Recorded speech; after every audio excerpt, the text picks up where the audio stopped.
This is my heartbeat song and I'm gonna play it. It's 8 o'clock on today.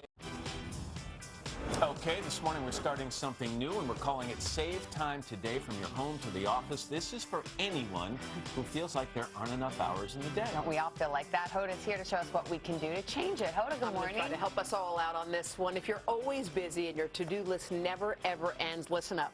We found a productivity expert who says getting more done is as easy as using a few simple tips.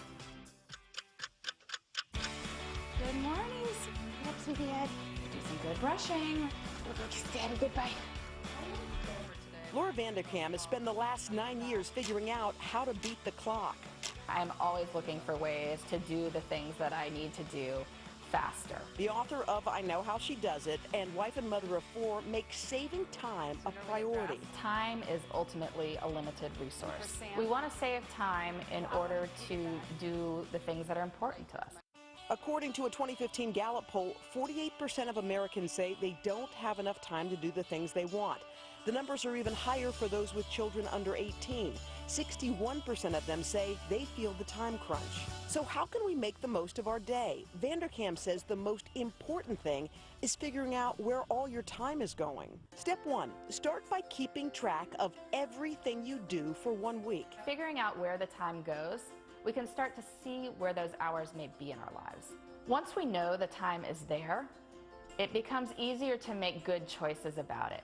Step 2, when it comes to those frantic early mornings, make it fun for the kids. They know that if they finish their getting ready chores, then they can come play before it's time to go to school. They're almost excited to see how fast they can do it and get down and have time for fun. Step 3, set up a launching pad. This room is the secret weapon of morning success. A designated area where the family can keep everything they need to get out the door in record time. For us, it's the mud room where we have all the shoes and coats and backpacks. That way, when the kids are getting them in the morning, you're not hunting all over your home trying to find them.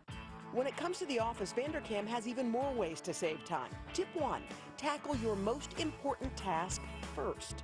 Mornings are a great time for doing kind of the difficult work, the thinking work, anything that's a little bit more complicated. You save a lot of time by matching your most important work to your most productive time. And while checking social media can be distracting, Vanderkam says work emails are a big time killer too. We spend a lot more time on email than we usually want to. Where we waste a lot of time is when we go back and forth between our inbox and other tasks. So tip 2, turn off those notifications. Life will not end if you are out of your inbox for 45 minutes. So try giving yourself that concentrated time to work and you'll find you're making so much more progress. And tip 3, keep your meetings on the move. Try converting some of these meetings into walking meetings. For many people, it's really hard to build exercise into their lives.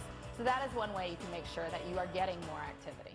So what's the bottom line? In the race against time, it turns out it's actually on your side. If people can ask themselves, well, what am I saving that time for? And then making sure you use those saved minutes for those important things, you'll have a lot more happiness in your life. Good job. We made it out on time. High five. And Laura says once you start spending more time with your family and doing the things you love, everything else on your to-do list takes even less time. So did we learn anything? What do we think? Savannah, Words of wisdom. What was it? I said I have plenty of time, I just don't have the energy. Yeah, you're just out of gas at the end of the day.